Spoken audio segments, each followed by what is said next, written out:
নতুন যে করলা গাছগুলো আছে ছাদে, ওইগুলোতে বেশ অনেকগুলো করলা ধরছে।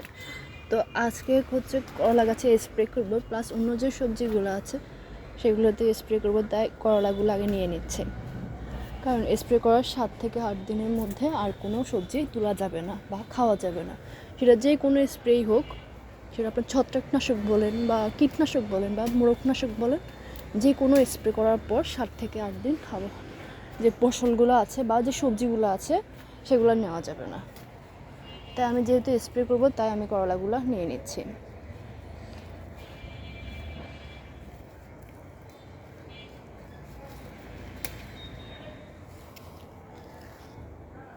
আর আছে ওই যে উপরে আছে 2টা।